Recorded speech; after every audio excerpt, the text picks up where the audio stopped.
하나님 말씀 빌립보서 2장 1절부터 8절 말씀. 빌립보서 2장 1절부터 8절 말씀입니다.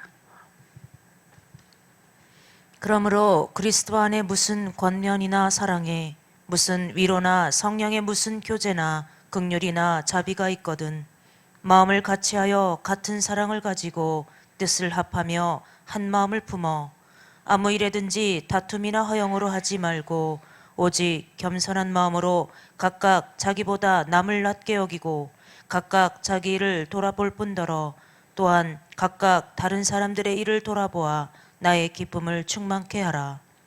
너희 안에 이 마음을 품으라. 곧 그리스도 예수의 마음이니 그는 근본 하나님의 본체시나 하나님과 동등됨을 취할 것으로 여기지 아니하시고 오히려 자기를 비어 종의 형체를 가져 사람들과 같이 되었고 사람의 모양으로 나타나셨음에 자기를 낮추시고 죽기까지 복종하셨으니 곧 십자가에 죽으심이라.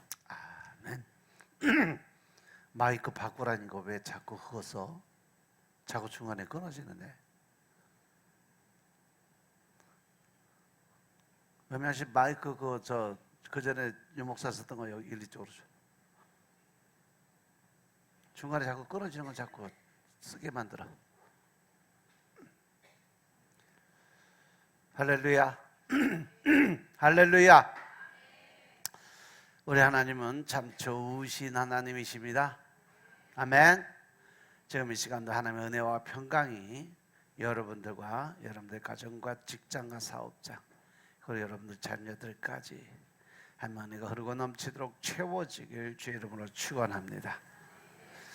자, 따라합니다. 난 예수님 안에서 모든 사람들을 이해하고 용서하고 사랑하겠습니다. 자, 우리 선포 기도 드립니다. 나사렛 예수 이름으로 명하노니 내 안에 가난의 영, 채무의 영은 떠나갈지어다. 내 앞에 하나님의 축복을 가로막는 모든 악한 영들은 속히 떠나갈지어다. 내 죄로 인하여 나를 떠나갔던 모든 영권, 인권, 물권은 속히 회복되어 돌아올지어다. 할렐루야. 우리 안에는 모든 가난의 영, 채무의 영은 떠나간 줄로 믿습니다. 우리가 살면서 지었던 모든 빚의 빚더미들이 다 무너져 내린 줄로 믿습니다. 내 앞에 하나님의 축복을 가로막는 모든 악한 영들이 떠나가서 이제 시온의 대로가 열린 줄로 믿습니다. 또 하나님께서 우리에게 줬던 영권, 인권, 물권의 모든 권세가 다 회복되어 나에게 돌아올 줄로 믿습니다. 할렐루야. 이 시간도 하나님께 영광 올려드리는 귀한 시간 되시길 주의 이름으로 축원합니다. 오늘은 빌립보서 2장 1절부터 8절 말씀을 가지고 예수님의 겸손의 삶을 사는 우리가 되자 하는 제목으로 말씀을 나누겠습니다. 자, 따라합니다. 예수님의 겸손의 삶을 사는 우리가 되자. 예수님의 겸손의 삶을 사는 우리가 되자. 할렐루야. 겸손은 곧 내려놓음이라고 그랬어요. 그럼 내려놓으면 뭐라 그랬어? 내가 죽는 거. 내 안에 내 자아가, 내 생각이, 내 뜻이, 내 안에 미움이나 증오나 판단, 심판, 정죄의 마음들을 다 없애는 거예요. 그것이 바로 겸손의 삶이에요. 예수님께서 마태복음 11장 28절부터 30절의 말씀을 보면 수고하고 무거운 짐 다 나한테 맡겨라. 힘들고 어려운 거 다 내가 할 테니까 너는 쉽고 가벼운 거 가지고 가라.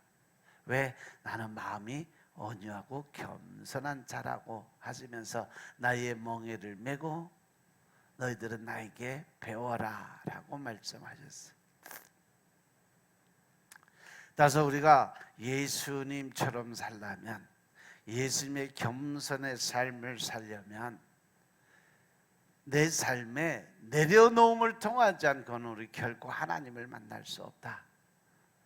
그 내려놓음은 내 자아, 내 지식, 내 생각, 내 뜻, 내게 들어와 있는 그 하나님이 주신 영권, 인권, 물권의 권세를 다 빼앗기고 마귀 사단의 생각, 악한 생각으로 가득 차게 될 때, 그러므로 인해서 나는 또 다른 죄를 짓고 그 죄로 인해서 심판을 받을 수밖에 없는 삶을 산다는 거 늘 명심하시기 바랍니다. 아멘. 제가 어렸을 때를 생각해 보니까 지금이야 뭐 이렇게 시골 풍경은 거의 많이 사라진 것 같아요. 그래도 시골에 또 가면 아직도 이런 풍경이 남아있구나 그럴 때가 참 많은데, 제가 어렸을 때 보면 참 동네 다니면서 동물들과 많이 친했던 것 같아요. 소나 뭐 개나 뭐 염소나 동네 지나가다 보면 남의 집 개 보면 또 그렇게 반가워하고, 소가 지나가도 머리 한번 쓰다듬고 그러고 살았는데,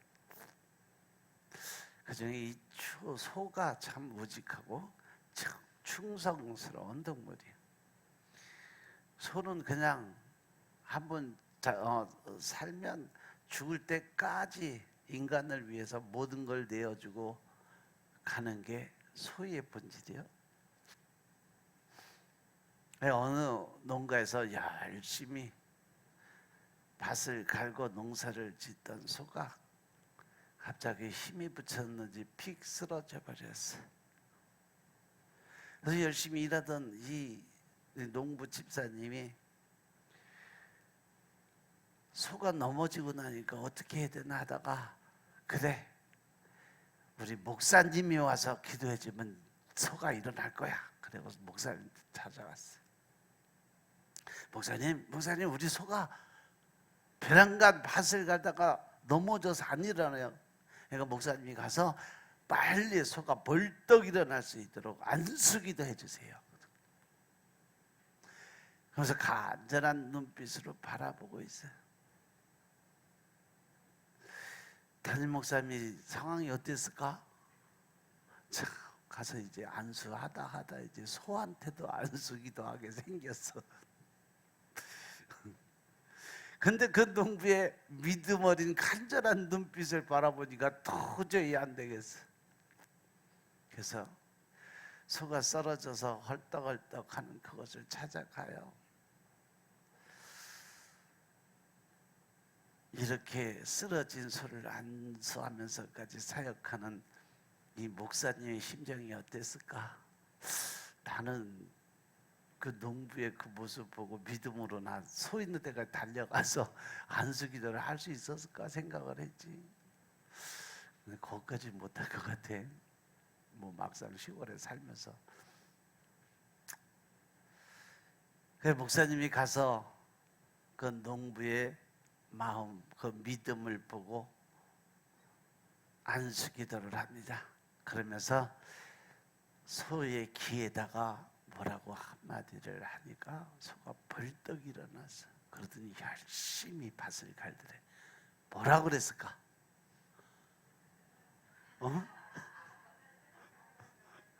뭐라고?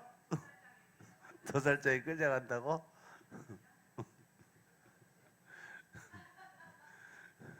뭐라고? 너 안 일어나면 목사시킨다. 그 뒤에서 벌떡 일어나서 열심히 일하더래.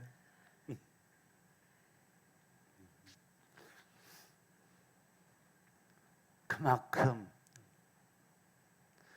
열심히 밭을 가며 열심히 일하는 소보다도 하기 힘든 사역이 바로 목사라는 사역이요. 그만큼 힘이 들고 주의 종에 가는 길이 그만큼 힘들다는 거예요. 그걸 빗대서 요즘 하는 유머 중에 하나요. 요즘은 참 많은 고민 속에 사업을 진행하고 또 치솟는 물가에 시장 가기를 두려워하고 또 젊은 사람들은 취업으로 고민하는 청년들에게 힘을 주시는 많은 중보 기도가 필요할 때요.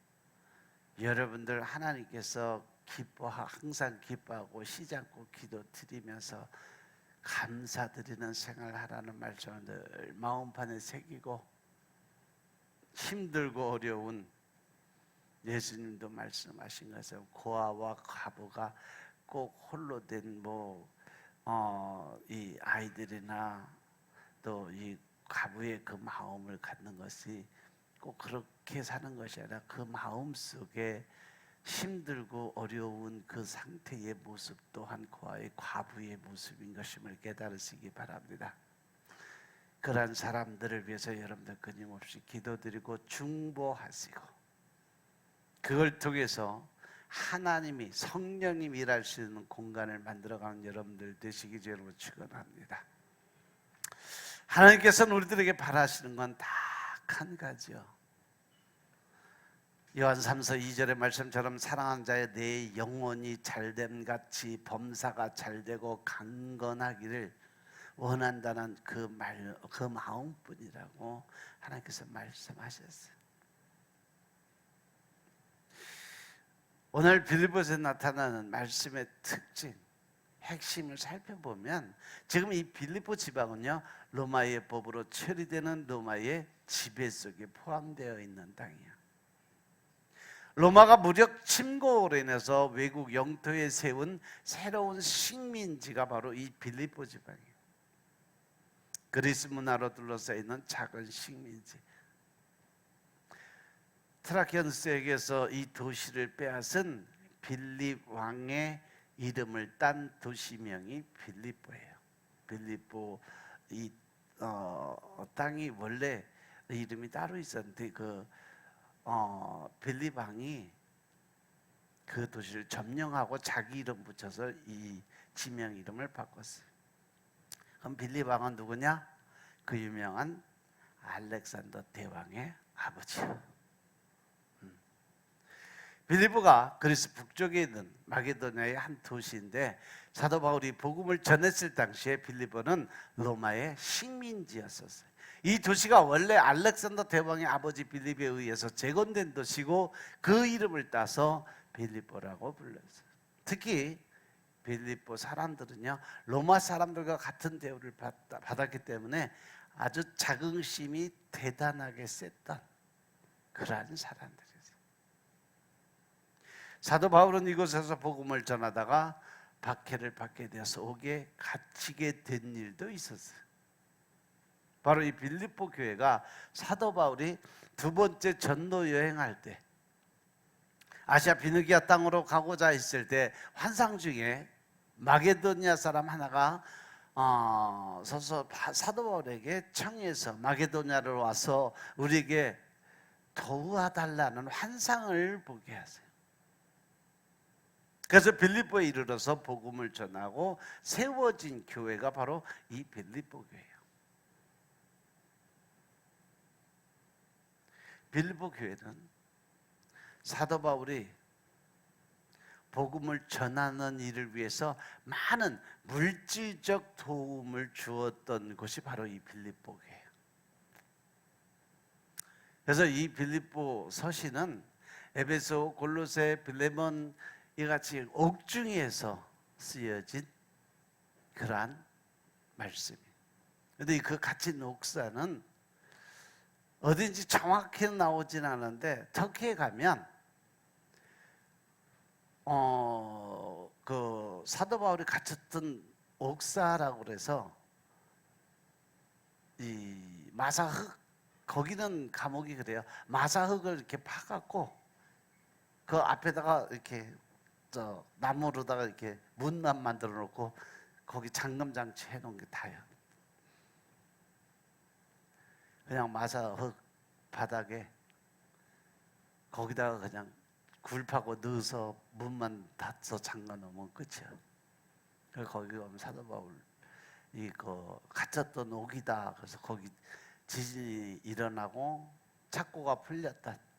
손에 묶었던 수갑들이 다 풀어지는 역사가 일어난 것이 이곳이다 라고 이렇게 기념으로 하는 데가 있어요. 근데 그 뭐 사실인지 아닌지 거기 가서 기도드리는데 아무것도 안 보였으니까 뻥인 것 같아요.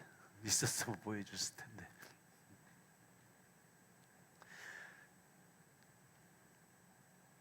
또 이 빌립보 교회는요, 기도와 청종과 헌신의 사랑, 루디아에 의해서 시작이 됐고 최초의 초대교회의 처음 여자 목사가 세워졌던 곳이 바로 이 빌립보 교회예요. 사도행전 16장 13절에 보면 루디아는 빌립보 성에서 자주색 옷감 장사하던 아주 부유한 사람이었어요. 부자였었어요. 그래서 근데 그가 습관적으로 안식일마다 강변에 나가서 규칙적으로 기도를 드리던 아주 경건한 사람이다. 13절에 보면 안식일에 우리가 기도처가 있는가요? 문 밖 강가에 나가 거기 앉아서 모인 여자들에게 말하더니라고 기록되고, 어느 성경 영어 성경에는요, 기도가 규칙적으로 드려지고 있던 강가에 나가라고 이렇게 설명을 해놨어요. 그만큼 루디아는요, 장사하느라고 무지하게 많이 바쁘고 사업자, 그 사업자 중에서도 엄청 바쁜 사업자였어요. 그런데도 불구하고 그는 규칙적으로 기도에 쳐서, 즉 강변에 나가서 기도를 드리던 아주 경건한 그러한 사람이었다라고 성경에 기록이 돼 있어요. 사실 기도는요, 할 일이 없는 한가한 사람들이 하는 것이 아니고 고넬료나 루디아나 할 일이 많은 바쁜 사람들, 그 사람들이 그 시간들을 쪼개서 하나님과 교제할 수 있는 시간, 자기의 그 바쁜 또 막중한 사무적 업무적 일들, 그리고 자기 어떤 뜻을 세워가고 그것을 하나님께 허락을 득하고 그 길을 나아갈 수 있도록 준비하는 것이 기도예요. 그 모든 것을 하나님께 맡기고 하나님의 방법으로 살아가고 이것을 하는 것이 바로 기도자들의 모습이에요. 믿습니까? 믿습니까?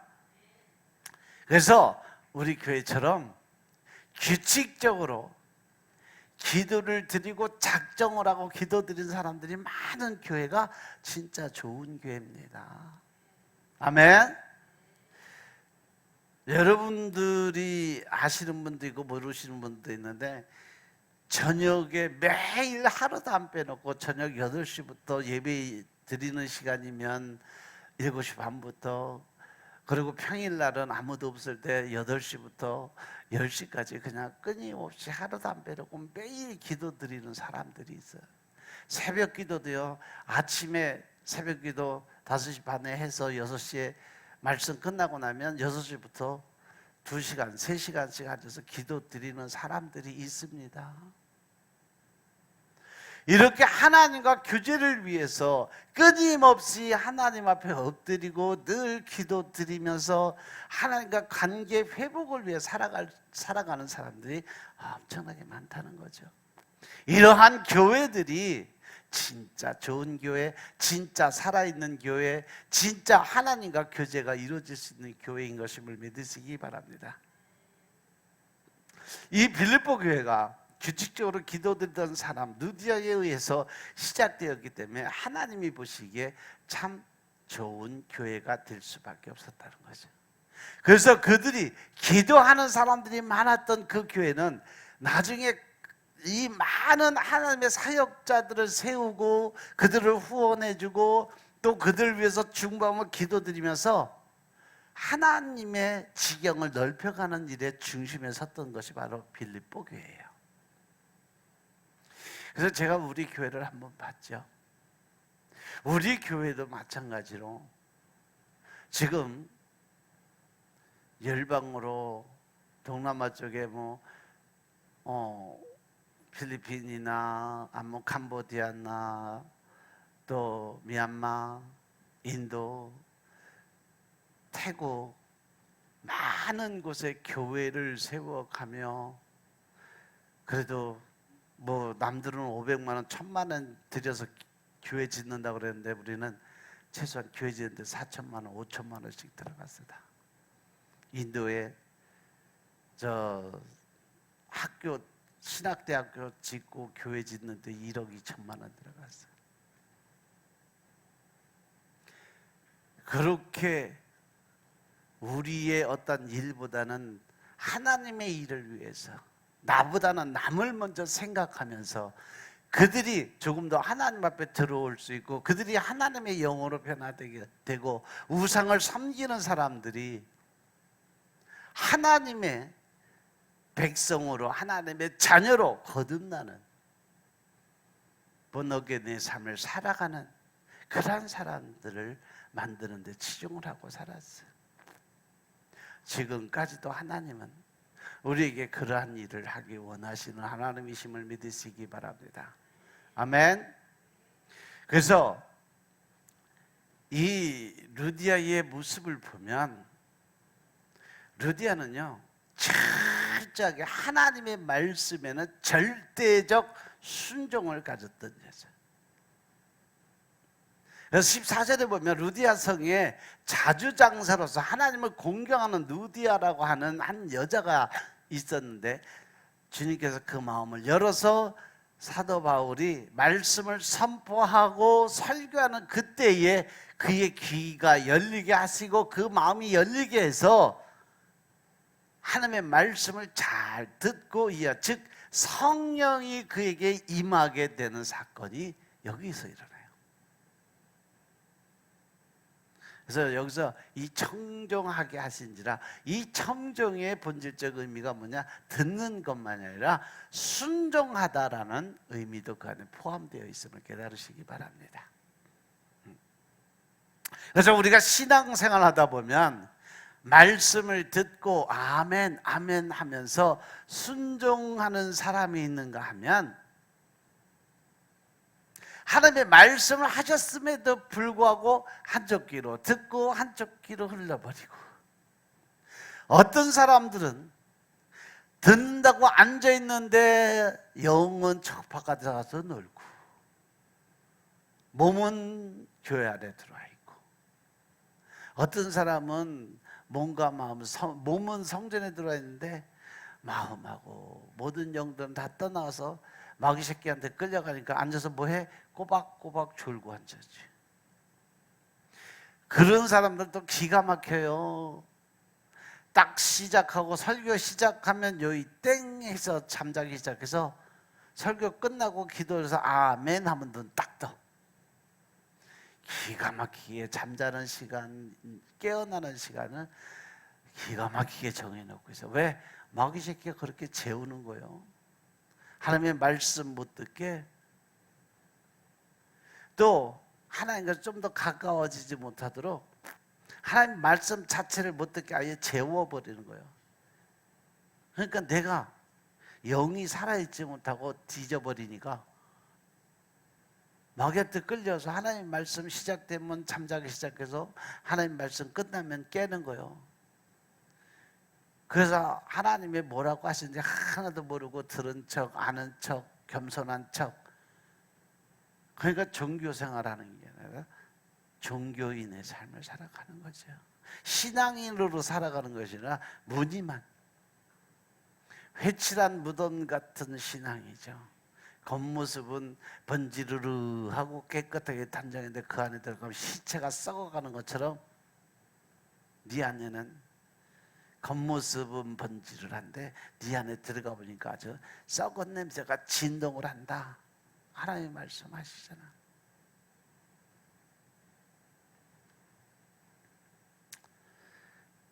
또 어떤 사람들은 하나님 말씀을 듣자마자 거부 반응을 일으키는 사람. 저 목사가 오늘도 또 강단에서 나 까고 앉았네. 저 목사가 또 누가 저 목사한테 저런 얘기하고 또 목사가 강단에서 저런 소리 하고 있나. 늘 말씀드리지만 목사는 어느 한 사람 놓고 설교하는 법이 없어요. 모든 사람들 똑같이 공평하게 평등하게 다 들어야 될 하나님의 말씀을 선포하고 그 자리에서 하나님이 원하시는 말씀을 선포하는 게 목사예요. 믿습니까? 믿습니까? 그러면 내 안에서 혈기가 올라오고 말씀에 반응이 부정적으로 생각이 든다는 것은 이미 내 안에 누가 들어가 있다? 마귀 새끼가 이미 들어가 있는 거예요. 나는 하나님의 자녀가 아니라 마귀 새끼 자녀예요.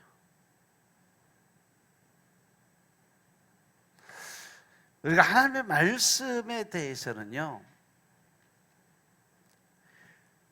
사무엘 선지자가 다윗에게 한 말씀을 묵상하시기 바랍니다. 사무엘상 15장 22절에 보시면 순종이 제사보다 낫고 듣는 것이 수양의 기름보다 낫다라고 말씀을 하신 부분이 있어요. 그리고 사도행전 16장 15절에 보면 루디아는 헌신과 헌물의 사람이 있어요. 저와 그 집이 다 세례를 받고 우리에게 청하여 가로되 만일 나를 주로 믿는 자로 알거든 내 집에 들어와 유하라 하고 강권하여 있게 하느니라. 할렐루야. 결국은 루디아가 자기 집에 들어와서 복음을 전하라고 했다는 것은 그 뭐예요? 자기 집을 뭐를 삼아라? 성전 삼아라. 근데 이 여자가 사업을 크게 해서 엄청난 부자였고 집이 그러면 어떻겠어? 엄청나게 큰 집이고 대궐 같은 집이었어. 그 집을 선뜻 하나님께 드린 거예요. 그래서 최초로 그곳에 빌립보 지방에 교회가 세워졌는데 그 집이 교회가 된 거예요. 그게 빌립보 교회예요. 그래서 사도 바울이 거기서 열심히 복음을 전해서 많은 사람들이 아주 그곳에 모여들어서 이제 됐다, 내가 이제 떠날 때가 됐다라고 생각해서 이 자주장사 루디아가 원래 기도드리는 사람이었고 영적으로 깨어있는 사람이었고 하나님과 교제가 되는 사람이었고 그래서 여자였음에도 불구하고 그를 최초의 여자 목사로 세우고 루디아에게 교회의 모두 책임을 맡기고 그는 다시 다른 지방으로 떠나갔던 곳이 바로 이곳이에요. 사도 바울은 전대 여행 중에 사도행 16장에 보면 점치는 귀신 들린 여자를 고쳐주고 그걸로 인해서 매를 맞고 감옥에 갇히는 사건이 기록이 되어서 사도행전 16장 16절부터 18절 말씀을 보면 우리가 기도하는 곳에 가다가 점치는 그 귀신 들린 여종 하나를 만나니까 점으로 그 주인들을 크게 돈 벌게 만들어줬던 여자, 점쟁이 여자. 어떻게 하면 오늘 이번에는 뭘 사서 어떻게 팔아야 되고 이번에 뭐가 잘 될 것 같으니까 이거를 사서 갖다 팔면 돈을 벌게 될 거다. 귀신들이 알려줘서 돈을 벌었던 사람들. 근데 귀신은요, 하나님의 사람들 아주 기가 막히게 알아요. 점쟁이도 진짜 믿음, 온전한 믿음을 갖고 성령의 세례를 받았던 사람들을 그 점쟁이한테 가면요, 귀신들이 먼저 알아본대잖아. 뭘로 알아봐? 맞박에 십자가가 그려져 있는 게 보인대. 그 믿음의 분량에 따라서 그 십자가의 색깔이 틀린데 황금빛으로 반짝반짝 빛나는 그런 사람들은 진짜 하나님의 사람들. 그런데 그런 사람들이 왜 점쟁이 쫓아가는지 몰라. 그런 사람들이 왜 가서 무당한테 쫓아가서 굿판 벌리고 있는지 몰라. 귀신한테 잡혔다가 무당하고 만신짓하고 박수하고 하던 사람들 하나님의 은혜로 바뀌어지고 또 육적인 것이 힘들고 어려워서 갖가지 병에 걸려서 어려워하다가 그것을 풀고 하나님이 고쳐줘서 예수 믿게 됨으로 와서 간증할 때 보면요, 점쟁이들 찾아오는 사람들 중에 어떤 사람들은 교인들이 더 많대. 60%가 교인이래. 그것도 집사, 권사, 장로들, 주회종들도 찾아오는 사람들이 있대요. 목사들도 전봐달라고. 이런 사울왕 같은 놈들이요. 결국은 사울왕이 어떻게 돼서 귀신 무당 한번 쫓아갔다가 지옥 나락으로 떨어지는 그 모습 기억하시기 바랍니다.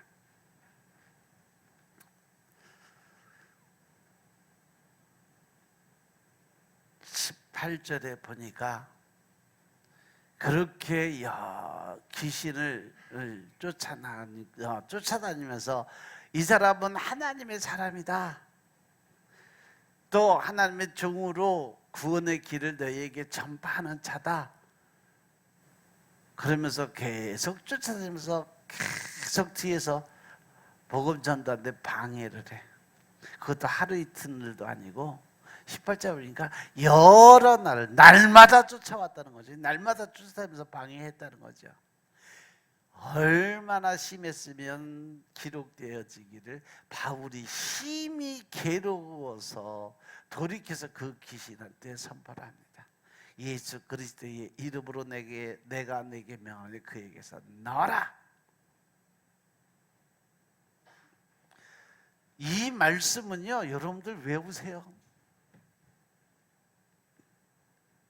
아픈 자에게 손을 얹고 기도드릴 때도요, 나사렛 예수의 이름으로 명하노니, 내가 내게 명하노니 너는 거기서 나와라. 귀신은 얼레고 달래는 게 아니요, 명령하고 꾸짖고 내어 쫓는 겁니다. 믿습니까? 그러니까 그 즉시 나사렛 예수의 이름이 명령을 하니까 귀신은 그 말씀으로 믿음의 선포가 이루어지면 귀신은 거기서 나갈 수밖에, 그 명령에 따라갈 수밖에 없어. 왜? 하나님의 법이 그래. 하나님이 그렇게 만들어 놨어. 그러니까 귀신들은 그렇게 따라올 수밖에 없어요. 그 여종의 주인들은 그렇게 자기들이 장사하는 귀신을 쫓아내니까 그들이 장사의 소망이 끊어진 것을 보고 바울과 실라를 잡아서 관원한테 끌어갑니다. 왜? 이 바울과 실라가 잘못한 게 있을까 없을까? 없어요. 아픈 사람 고쳐준 것밖에 없어. 귀신 들린 사람 귀신 쫓아준 죄밖에 없어. 그런데 사람들은 자기의 이익된 욕심과 탐심의 마음을 버리지 못하고 결국 그를 끌어갔어요. 그리고 상관들 앞에 가서 이 사람들이 유대인인데 우리 성을 심히 요란케 하고 로마 사람인, 이게 중요해. 로마 사람, 당신들이 우리가 받지도 못하고 행치도 못할 풍속을 전한다. 그러면서 로마 시민들을 괴롭힌다, 못 살게 만든다. 그러니까 이 사람들을 죄를 벌어달라고 데려다줘. 그래서 그 사람들이 바울과 실라의 옷을 벗기고 그들에게 심한 매질을 하고 바울과 실라는 옥에 갇히게 됩니다. 이것이 고린도후서 11장 10절부터 보면 쭉 설명을 해놔. 하지만 그들이 갇히는 해, 내가 하나님 복음 전하다가 이렇게 됐으니까 하나님도 무심하시지, 왜 하나님 나한테 이렇게 어려운 일을, 왜 나한테 이렇게 고난의 길을, 그러면서 원망하고 불평하고 실망하고 절망한 게 아니라 바울과 실라는 그래도 내가 하나님께 감사드리고 그래도 복음 전할 수 있는 게 감사함으로 해서 그들이 한 게 뭐예요? 하나님께 갇힌 상태에서 밤새도록 찬양드리고 기도를 드렸다는 거죠. 그때 성령의 운행이 시작이 되면서 지진이 나고 옥터가 움직이면서 문이 다 열렸어. 그리고 제수들의 메인 착고들, 즉 수갑들이 다 풀어졌어.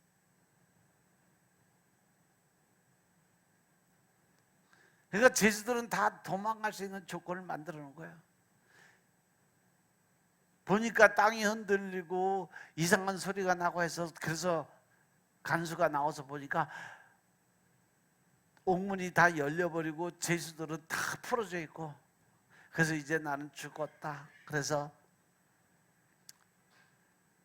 그 간수가 자살하려, 나도 죽어야 되겠다고 자살하려고 그럴 때 사도 바울이 찾아갔어. 사도 바울이 찾아가서 우리 아직 다 여기 있으니까 죽지 마라. 그 일을 통해서 제주들을 지키는 간수와 그의 가족이 복음을 듣고 세례를 받는 사건. 빌립보 교회는요, 루디아의 물질적인 헌신과 바울과 실라의 희생을 통해서 교회가 세워져 갔기 때문에 사도 바울은 아주 특별히 사랑을 가지고 애정을 가졌던 교회가 바로 빌립보 교회예요. 그래서 빌립보서 1장 3절 4절의 말씀을 보시면, 내가 너희를 생각할 때마다 나의 하나님께 감사드리고 간구드릴 때마다 너희 무리를 위해서 기쁨으로 항상 간구한다라고 설명해요. 그리고 8절에 보시면, 내가 예수 그리스도의 심장으로 너희 무리를 어떻게 사모하는지 하나님이 내 증인이다. 왜? 내가 매일 하나님께 기도드리고 간구드리면서 하나님과 교제했기 때문에 하나님이 내 마음을 아시고 내 기도를 들었으니까 하나님이 증인이다라는 거죠. 사도 바울은 빌립보 교회를 향한 감사와 기도를 항상 드렸어요. 그리고 그리스도의 심장을 가지고 그들을 사랑하는 마음을 가졌어요. 그리고 유럽 최초의 교회인 빌립보 교회는요, 사도 바울이 2차 선교 여행 때 빌립보에서 세운 교회라고 그랬어요. 빌립보서의 특징의 핵심은 바로 기쁨과 즐거움이 원천이라는 거죠. 그것을 각 장마다 계속 반복적으로 설명을 해요. 어떤 기쁨, 어떤 즐거움. 또 다른 강조점은 마음이에요. 사도 바울은 마음, 기억, 생각에 대해서 설명을 해줘요. 그래서 이 빌립보서의 주제가 그리스도인의 기쁨을 가져다주는 그리스도를 닮은 마음이라고 할 수 있어요. 그래서 우리가 예수 그리스도의 그 마음을, 겸손의 삶을 사는 우리가 되어야 된다 해서 오늘 말씀 제목이 그 안에 들어있는 거예요. 이 즐거움을 가져주는 마음이 종류들이 각 창에서 설명이 되는데, 우리는 이 네 가지 마음, 즉 단일한 마음, 단순한 마음이죠. 여러분들 믿음을 가지려면 어떠한 믿음을 가져라? 단순하고 무식한 믿음, 단순 무식한 믿음을 가져라. 그리고 순종하는 마음, 신령한 마음, 안정된 마음을 주목하게 돼요. 또한 사도 바울은 빌립보서를 통해서 많은 교훈을 가르치는데, 1장은 우리의 생명이라서, 2장에는 우리의 모범에 대해서, 3장은 우리의 목표에 대해서, 4장에서는 우리의 힘이 되시는 여호와 하나님. 그리고 특이한 것은 빌립보에서는요, 죄라는 말이 단 한마디도 없어요. 유일하게 빌립보서 3장 18절에 보시면 그리스도께 불순종하는 세상적인 마음을 가진 사람들이 울고 있다라고 설명을 해요. 내가 여러 번 너에게 말하거니와 이제 눈물을 흘리며 말하느니 여러 사람들이 그리스도의 십자가의 원수로 행하느니라. 음양실 뭐 하고 있냐? 말씀 떨어지면 빨리빨리 바꿔놓을 생각 안 하고 계속 딴짓거리 하냐? 오늘 무슨 생각하고 있어 너 계속? 그리고 특이한 것은 빌립보에서는요, 죄라는 말이 전혀 없다 그랬어요. 5절에 보면 너희 안에 이 마음을 품어라 곧 그리스도 예수의 마음이니, 8절에 보니까 사람의 모양으로 나타나서 자기를 낮추 죽기까지 복종했다. 곧 십자가의 죽으심이라고 얘기했어요. 이 세상의 모든 물체는 어떠한 동력 기관이 있어야 움직여요. 바다의 큰 선박도 운전대 하나로 움직입니다. 사람도 행동하는 데는 마음이 움직여야 돼. 그래서 우리들은 마음의 중심을 잘 잡고 살아야 된다.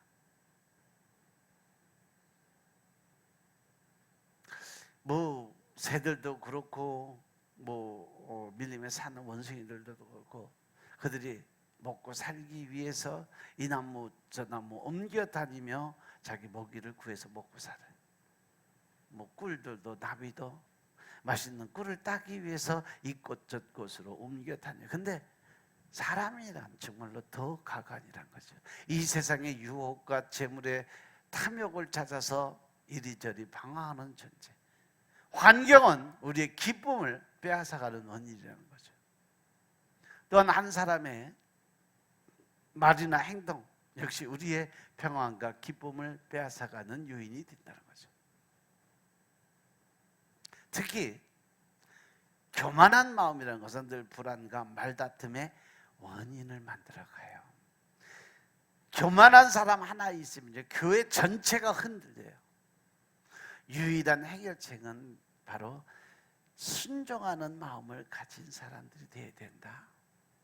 그리스도를 높이는 겸손한 마음, 오직 한 마음으로 예수 그리스도만 바라보고 나가야 된다는 거죠. 히브리서 3장 8절에 보시면 이스라엘 백성들에게 하나님의 말씀이 마음을 강팍하게 하지 말라라고 말씀하셨어요. 노하심을 격동하여 광야에서 시험하던 때와 같이 너희 마음을 강팍하게 하지 말라. 거기서 너희 열조가 나를 시험하여 증험하고 40년 동안의 나의 행사를 보았다 라고 말씀을 했어요. 노하심을 격동하여 광야에서 시험하던 때와 같이 너희 마음, 즉 너희들이 죄를 지고 하나님을 대적한 강박한 마음 때문에 하나님이 노하시고 화를 내시고 심판하신 것을 분명히 기억해라. 그것처럼 살지 마라. 그걸로 인해서 40년 동안 연단과 고난받은 건 너희들 기억하지 않냐? 이 말이에요.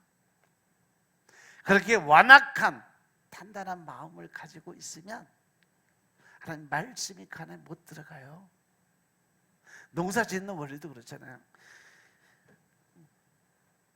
농사 씨앗을 뿌릴 때 땅이 부들부들해져야, 그래서 그 땅을 갈고 닦고 부수고 파고 이런 걸 다 하는 거예요. 근데 이 단단한 땅에 씨를 뿌리면 씨앗이 뿌리를 못 뻗어 죽어요. 그 단단한 땅은요, 비가 와도 땅속으로 물이 스며들지 못해요. 그 흙을 잘게 부수고 정리를 해서 씨를 뿌리고 물을 부어야 생명이 살아나는 겁니다. 따라서 우리의 완고한 마음, 단단한 마음, 완악한 마음, 그 마음을 때려 부수고 깨트려야 내 안에 생명의 씨앗이 자랄 수 있다는 사실 명심하시기 바랍니다. 지금 이 시간 완악하고 순결치 못한 돌덩이 같은 우리의 마음을 바라보시는 하나님의 마음이 어떨까 한번 생각해 보세요. 우리는 항상 성경의 말씀을 붙잡고 살아야 돼. 혹시 지금 나의 마음의 기울기가 어디쯤으로 가 있는지, 오직 말씀과 예수 그리스도의 십자가를 향하는 마음의 그 기울기가 반드시 필요하다. 이 시간 돌아보세요. 나는 어떤 사람일까? 재산과 육체와 세상을 돌보는데 더 심혈을 기울이는 사람이 아닐까? 물론 이 세상, 이 땅을 살아다 보면 내게 필요한 것이 세상의 재물이고 또 명예고 권세요. 하지만 흔들리는 마음을 돌보기 위해서 우리가 어떻게 해야 될까? 나는 내 자신을 세우기 위해서 어떤 마음을 가지고 살아야 될까? 하나님과 관계가 회복되고 내가 영적인 사람으로 천국을 바라보고 하나님의 백성으로 살아갈 수 있는 방법은 과연 무엇일까? 전도서 말씀을 보면 이 세상의 모든 것이 헛되고 모든 것이 헛되다라고 말씀이 기록되어 있어요. 세상에서 가장 큰 명예와 권세와 부, 가장 좋은 것으로 누렸던 그 솔로몬 왕이 죽기 직전에 하나님의 그 많은 죄를 짓고 죽기 직전에 받아서 기록된 말씀이 바로 전도서예요. 내가 평생을 누리고 가진 거 다 갖고 살아보니까 결국은 남는 것은 아무것도 없더라.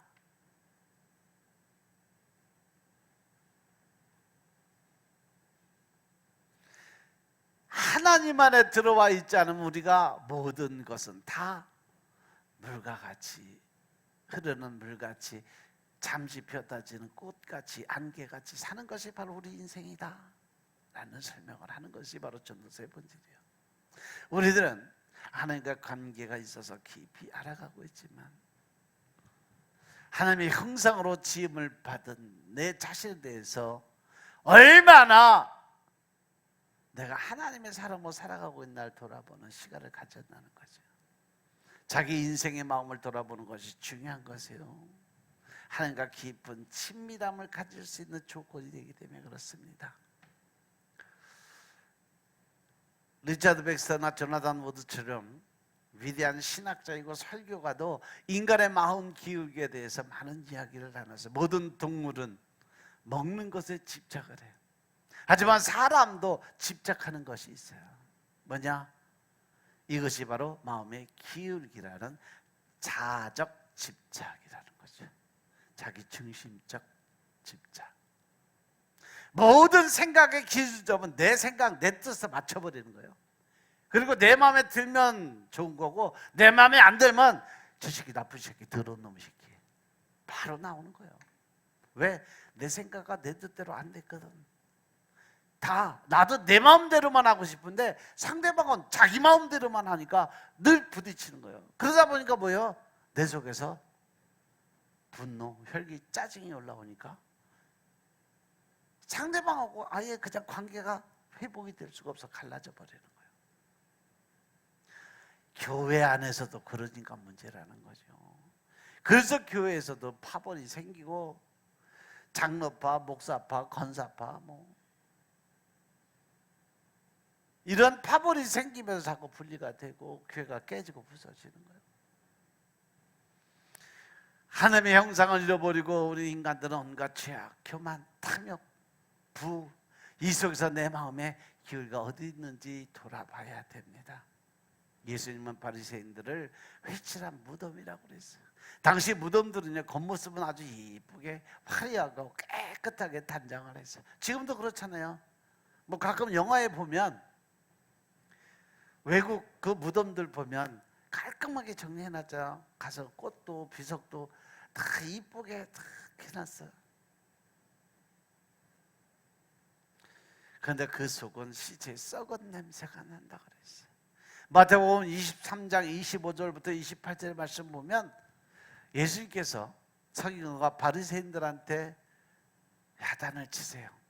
와 있을지 외식하는 서기관과 바리새인들이요, 잔과 대접의 겉은 깨끗한데 그 안에 탐욕과 방탕으로 가득하다.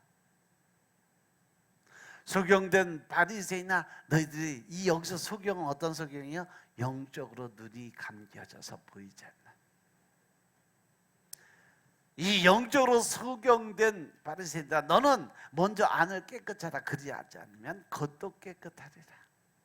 화이스진저 외식하는 서기관과 바리새인들이요, 휘칠한 무덤 같으니 겉으로는 아름답게 보이지만 그 안에 죽은 사람의 뼈와 모든 더러운 것이 가득하다. 이와 같이 너희도 겉으로는 사람에게 옳게 보이는데 내가 보니까 그 중심 안에는 외식과 불법이 가득하다라고 야단을 쳤어요. 이 바리새인 서기관들은요, 종교생활론 율법과 기도에 아주 충실한 자들이에요. 유대인들이요. 그런데 그들은 왜 예수님의 마음을 안타깝게 했을까? 바로 완고한 자기 중심적 사고, 자기 생각, 자기 뜻대로만 변화되지 않는, 절대 남을 이해하고 용서할 수 있는 마음이 아니라 내가 옳다, 내 생각이 맞다, 내 하는 일이 옳은 거다 결정을 지어놓고 생각하기 때문에 절대 자기는 안 변해. 내가 안 변하는데 다른 사람은 변할 수 있을까? 있어 없어? 있어요 없어요? 왜 대답을 안 해? 대답하면 내가 변해야 될 것 같아서 못하겠지? 어? 대답하면 내가 변해야 될 것 같으니까 못하겠지? 내가 변하지 않으면 절대 변할 사람 없어요. 먼저 내가 변하고 내가 먼저 무릎 꿇을 준비돼 있어야 되고 내가 먼저 낮아져야 상대방도 나한테 그렇게 할 수 있는 거예요. 나는 안 변하면서 너는 변해라 그러면 그게 어불성설이라는 거예요. 믿으시면 하면 합시다. 그들은 창녀나 세리를 보고 정죄하고 심판을 해요. 자기들은 그보다 더 큰 죄 짓고 살면서 자기 죄는 감춰놓는 거죠. 그들의 생각은 정죄해야 올바른 믿음을 가진 자라고 생각을 해요. 저 사람들 때문에 내가 이렇게 힘들게 산다. 아담의 원죄성 죄를 놓지 못하는 거예요. 누구 때문에, 무엇 때문에. 그래서 내가 이렇게 산다라는 생각을 갖는 거죠. 이 아담의 원죄성을 버리지 않으면 결국 우리는 하나님 안에 들어올 수 없다는 사실 명심하시기 바랍니다. 아멘. 우리는 하나님의 형상대로 지음을 받은 사람들이에요. 골로새서 1장 15절의 말씀을 보면 보이지 않는 하나님의 형상이라고 그랬어요. 그는 보이지 아니하시는 하나님의 형상이요 모든 창조물보다 먼저 나신 자다. 누구요? 예수 그리스도예요. 하나님의 형상을 담는다고 할 때 담는다는 것은 원판을 뜨는 것을 말하는 거예요. 비슷하게 카피하는 모양이 아니에요. 본래 모습을 말하는 겁니다. 예수님은 말씀이 생명을 살린다라고 말씀하세요. 따라서 우리는 예수 그리스도의 마음을 품어야 된다는 사실 명심하시기 바랍니다. 신학적으로 하나님의 형상은 신약에서 그리스도는 초월하신 하나님의 형상이라고 말씀을 전했는데 하나님의 형상은 본래 이 형상과 원래 원판의 형상과 변질된 잘못된 형상들이 있어요. 원래 본질적 형상을 닮은 사람들이 지금의 그리스도인들이고 하나님 믿는 성도들이에요. 잘못된 변질된 형상을 가진 사람들이 누구냐? 바로 2단이고 3단이에요. 믿습니까? 믿습니까? 하나님의 형상대로 지음을 받은 우리들은 죄를 짓고 타락한 이유 하나님의 형상을 잃어버려서 더 정확히 신학적으로 표현하면요 잃어버린 것이 아니라 마귀 사단 새끼한테 뺏겨버린 거죠. 즉 하나님의 형상의 원형이 찌그러진 형상으로 바뀌었다라는 거예요. 인간의 타락으로 하나님의 형상이 변질된 이래로 그 형상은 새롭게 될 필요성을 갖게 됐어요. 변질되어 버린 하나님의 형상은 구속의 과정을 통과하면서 올바른 방향으로 회복되어야 돼요. 예수 그리스도의 형상 곧 그리스도의 마음을 품어야 된다는 거죠. 기독교의 인간론에서 인간의 최상의 모습을 보려면 최초에 창조하였을 때의 인간의 모습이 가장 중요하다. 즉 원판을 찾아가야 된다는 거죠. 그러면 우리가 태초에 하나님이 인간을 창조할 때 그 모습을 찾아가기 위해서 우리가 해야 될 것은 뭐다? 뭘 하면 될 것 같아요?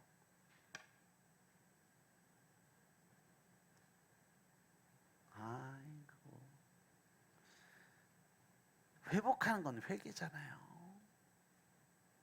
회개를 통해서 죄사함이 이루어지고 그 죄사함을 통해서 우리가 거듭난 새로운 영으로 바뀌는 일이 이루어진다. 고린도후서 5장 17절의 말씀이에요.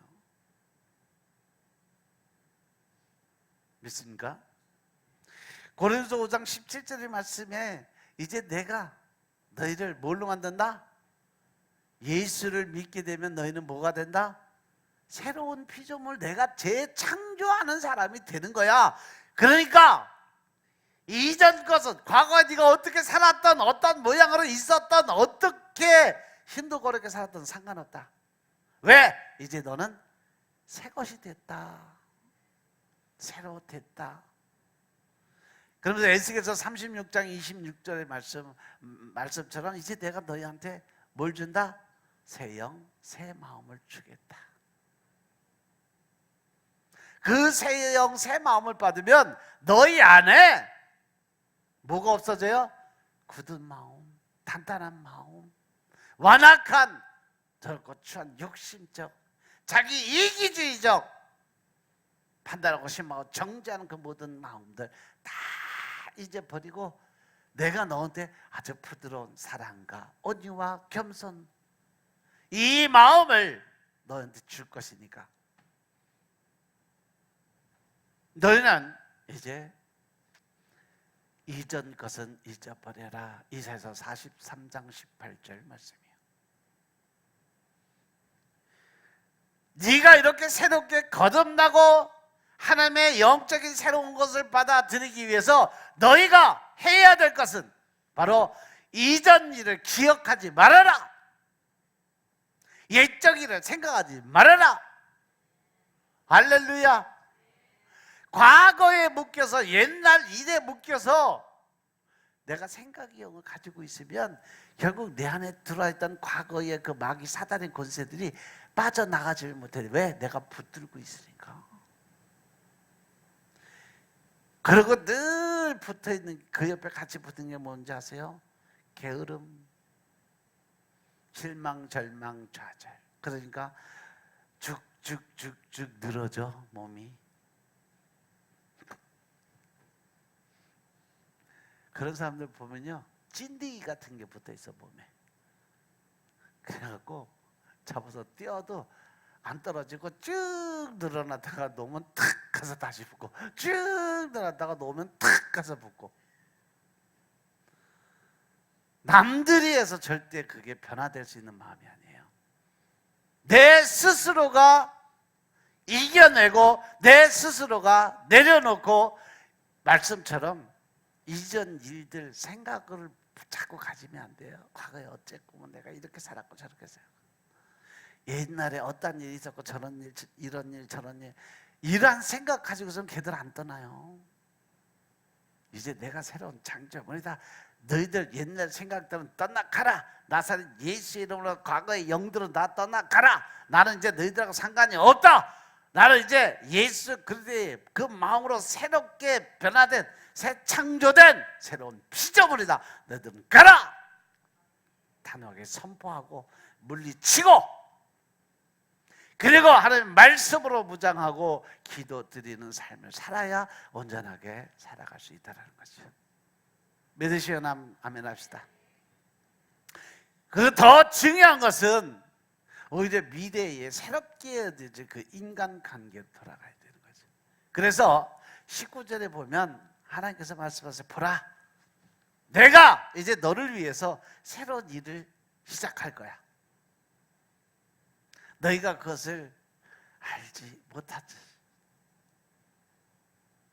그런데 내 계획은 이래. 바로 사막에 강이 흘러가게 만들어 줄 거야. 네 인생에 외롭고 힘들고 어렵고 광야 같은 아무것도 보이지 않는 그곳에 내가 강물이 흘러가게 오아시스 만들어 줄게. 그리고 20절, 장차 들짐승고 시랑과 타조도 나를 존경할 것은 내가 광야에 물들을 보내고 사막에 강들을 내어 내 백성 나의 택한 자로 마시게 할 것입니다.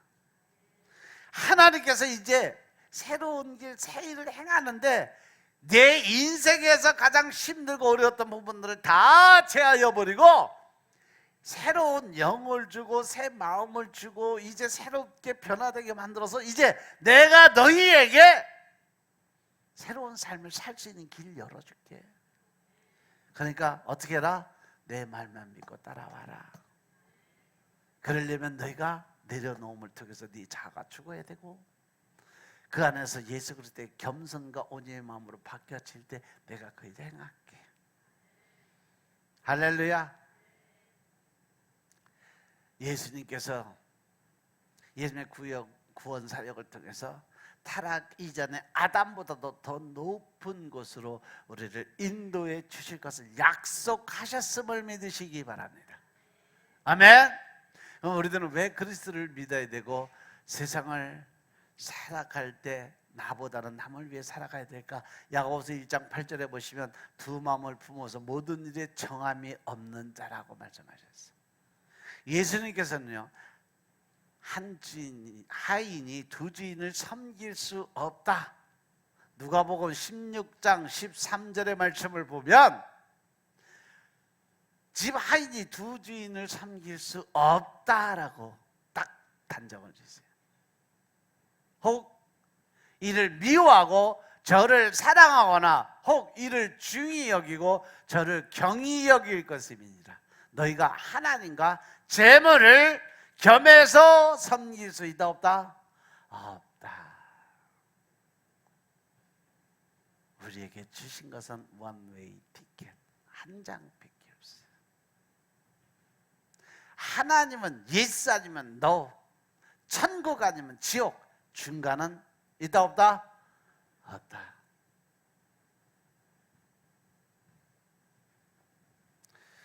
우리가 일을 하는 것도 그래요. 사업은 하나님의 나라의 확장을 위해서 일을 하고, 점원은 그리스도를 위해서 고객에게 미소를 짓고, 목수는 예수님의 일을 위해서 톱질하고 벽돌을 쌓고 나무를 깎고, 그래서 그리스도를 위해 살아가는 거고, 학생은 공부할 때 그리스도를 기쁘게 하기 위해서 공부를 한다면 모두 다 그리스도의 영광을 위해서 살아가는 모습이 된다. 할렐루야. 우리들은 전문가예요. 프로페셔널이라는 거죠. 무엇에 대해서? 예수 믿는 것에 대해서. 그래서 우리는 성도로서, 크리스찬으로, 하나님의 백성으로 모든 사람들의 존경의 대상의 자리에 있어야 된다. 할렐루야. 오늘 말씀 정리하겠습니다. 우리는 오직 시소처럼 중심이 흔들리지 않는 삶이 되어야 된다. 오직 한 마음으로 예수 그리스도를 향한 마음의 기울기가, 진정한 하나님을 향한 마음의 기울기가 필요할 때라는 거죠. 그래서 우리의 마음은 제일 먼저 하나님을 향해서 올바른 방향으로 서 있어야 된다. 우리가 나아갈 길은 오직 십자가를 향한 방향으로 서 있어야 된다. 둘째로 이웃을 향해서 올바른 방향으로 서 있어야 된다. 남들을 판단하고 심판하고 정죄하면서 내가 마음의 상처를 받고 그 미움과 증오를 통해서 내가 몸의 병을 얻는 것이 아니라 그 다 내려놓고 내 마음의 평안이 곧 나를 회복시키는 거예요. 내가 회복돼야 상대방도 회복될 수 있다는 사실 명심하시기 바랍니다. 세 번째로 하나님의 피조물의 세계를 올바르게 사용하고 지배할 수 있어야 된다. 창세기 1장 28절의 말씀처럼 우리는 이 땅을 정복하고 다스릴 수 있는 권한을 하나님께 받았어요. 따라서 우리는 이 땅에 어떠한 공주의 권세 잡은 자들도 정복하고 다스릴 수 있는 권한이 이미 우리에게 주어졌음을 믿으시고, 마귀 사단 귀신들한테 끌려다는 것이 아니라 그들을 정복하고 다스리고 치리할 수 있는 영적인 능력자들 다 되시길 주님으로 축원합니다. 빌립보서 2장 5절에 보니까 너희 안에 이 마음을 품으라 곧 예수 그리스도의 마음이라 그랬고, 야고보서 1장 8절에서는 두 마음을 품어 모든 일에 정함이 없는 자가 되지 말라고 하셨고, 히브리서 3장 8절에 보니까 너희 마음을 강팍하게 하지 말아라 라고 말씀하셨어요. 오늘도 하나님은 존재하시고 우리 곁에 살아계 역사하시는 하나님이심을 믿으시기 바랍니다. 하나님은 변치 않는 분, 변하면 우리가 변해야 된다는 거죠. 하나님은 변할 일이 없어요. 내가 변하면 내가 하나님을 닮아가는 형상자로 살 수 있다. 우리 마음의 기울기가 변하는 거죠. 요한일서 3장 20절에 보면 우리 마음이 혹 우리를 책망할 일이 있거든 하물며 우리 마음보다 크시고 모든 것을 아시는 하나님께 일거보냐. 사랑하는 자들아, 만일 우리 마음이 우리를 책망할 것이 없으면 하나님 앞에서 담대함을 얻고 무엇이든지 구하는 날을 그에게 받나니 이는 우리가 그의 계명들을 지키고 그 앞에서 기뻐하는 것을 행함이니라. 할렐루야. 듣기만 하고 마음속에 품어서 될 일이 아니다. 들었으면, 마음에서 깨달았으면 어떻게 해라? 나타내 보여줘라. 그래서 그 모습을 보고 믿지 않는 사람들이 따라올 수 있게 만들어줘라. 할렐루야. 이제 내가 먼저 변합시다. 우리 옆 사람과 같이 인사합시다. 제가 먼저 변하겠습니다. 제가 먼저 변하겠습니다. 제가 먼저 바뀌겠습니다. 제가 먼저 겸손하겠습니다. 할렐루야. 그렇게만 살면 세상이 바뀌어져. 그렇게 살면 옆 사람이 바뀌어져. 내가 바뀌면 상대방도 바뀔 수 있다는 사실 명심하시고, 어떠한 환난, 연단, 고난이 온다 할지라도 반드시 하나님은 모든 것의 주인이시고 모든 것을 이길 수 있는 하나님이라는 것을 믿고, 그 모든 걸 이길 수 있는 힘의 원천이 믿음 안에 있다는 사실을 명심하고 사시는 여러분들 되시길 주의 이름으로 축원합니다. 기도드리겠습니다. 아버지 하나님 감사드립니다. 오늘도 아버지 은혜 가운데 우리가 믿음 안에서 살아갈 수 있는 영적인 권세자, 능력자가 되게 하시니 감사합니다. 주님이 일하시는 모습대로 우리가 변화될 수 있도록 축복하시고, 오직 믿음 안에서 하나님 영권, 인권, 무권의 권세자들이 되도록 축복하옵소서. 늘 저들이 하느님마다 형통의 복이 임하게 하시고, 이 시간도 성령님 저들에게 복음의 전신갑주 입혀주옵소서. 성령의 삼중보 막쳐주시고 예수 그리스도의 보혈의 피를 뿌리고 바르고 떴습니다. 보혈의 피의 능력이 저들에게 나타내 보이지게 하시고, 살아계신 아버지 함을 증거할 수 있는 능력자들 되게 성령 하나님의 영적인 권세와 능력이 물 붓듯이 기름 붓듯이 흘러 넘치게 채워주옵소서. 모든 말씀 우리 주 예수 그리스도의 이름으로 감사드리며 기도드렸사옵나이다. 아멘.